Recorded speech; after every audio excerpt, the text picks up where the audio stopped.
मेरे प्यारे दोस्तों, इस बात को आप जरूर ध्यान में रखना कि अगर झूठा आपके ऊपर आईपीसी 498 का केस हुआ है तो आपको है जो उसके अंदर बिल्कुल भी सजा नहीं होगी। अगर सजा हो भी जाती है तो आपको जेल नहीं होगी। यानी कि 498 अब बिल्कुल सरल हो गया है, आपको डरने की बिल्कुल भी जरूरत नहीं है। तो इसी पे आधारित बहुत ही महत्वपूर्ण जानकारी इस वीडियो के अंदर बताने वाला हूं। बहुत ही महत्वपूर्ण वीडियो है, आपको वीडियो को कहीं से भी स्किप नहीं करना है। अगर आपके ऊपर 498 का केस हुआ है तो बिल्कुल अंत तक आपको वीडियो देखना है। जब मैं आपके लिए टाइम निकाल के वीडियो बना सकता हूं तो आपको भी टाइम निकाल के पूरा वीडियो अंत तक देखना है, तभी पूरी जानकारी समझ में आएगी। और अभी तक आप अपने इस चैनल को सब्सक्राइब नहीं किए हैं तो सब्सक्राइब करके बेल आइकन को अवश्य दबा दीजिए। तो चलिए शुरू करते हैं। तो वेलकम दोस्तों, मैं हूं आपका अपना एडवोकेट जितेंद्र और आज मैं क्लियर करने वाला हूं कि बहुत से लोगों के मन के अंदर एक चिंता होती है कि आईपीसी 498 का केस हो गया है तो मतलब अब तो जेल के अंदर जाना ही पड़ेगा, यहाँ पे है जो पूरी लाइफ बर्बाद हो जाएगी। पर आज आपको चिंता करने की आवश्यकता बिल्कुल भी नहीं है। अगर आप ये वीडियो अंत तक देखते हैं तो बिल्कुल आपके मन में जो चिंता है, जेल में जाने का जो डर है, वो पूरा का पूरा है जो दूर हो जाएगा, क्योंकि आपको है जो जेल में जाना ही नहीं पड़ेगा। ऐसा प्रोसीजर मैं आपको बताने वाला हूं कि अगर सजा भी हो जाती है ना तो भी आपको जेल में नहीं जाना पड़ेगा। गारंटेड सॉल्यूशन है, लॉ के अकॉर्डिंग आपको सॉल्यूशन है जो इस वीडियो के अंदर मिलने वाला है। देखो यहाँ पे मैं क्लियर कर देता हूं कि आईपीसी 498 के केस के अंदर जब फाइनल जजमेंट होता है तो उसमें दो ही बातें सामने आती है, या तो आपको सजा होगी या फिर आप है जो उस मामले से बरी होंगे। अगर बरी हो गए हैं तो कोई डरने वाली बात नहीं है, और अगर सजा हो गई है तो भी डरने वाली बात नहीं है।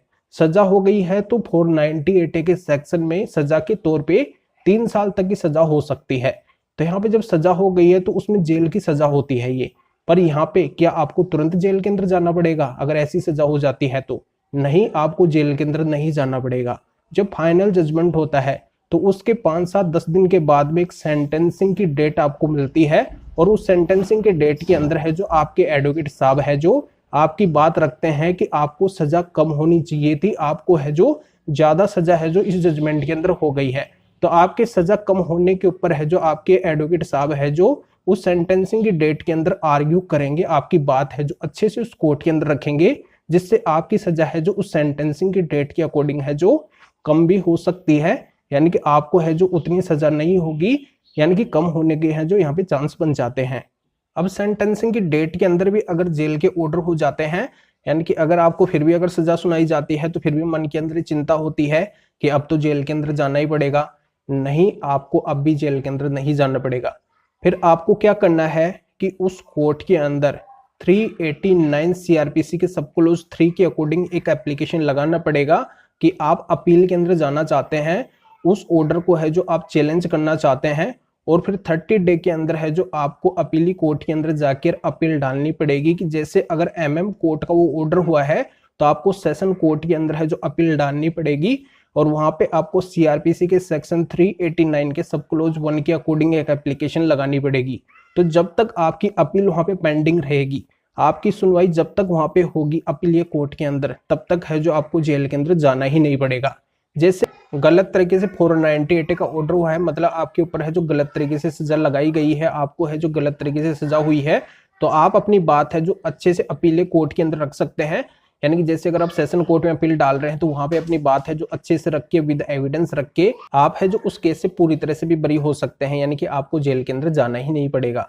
तो ये प्रोसीजर होता है कि जहां से आपको सजा मिल जाती है उससे ऊपर वाले कोर्ट में आप इस तरीके से अपील के अंदर जा सकते हैं, जिससे है जो आपको जेल के अंदर जाना नहीं पड़ेगा। जानकारी यहाँ पे समझ में आ गई होगी तो वीडियो को जरूर लाइक करिए और शेयर भी करिए जो और लोगों तक ये जानकारी पहुंच सके।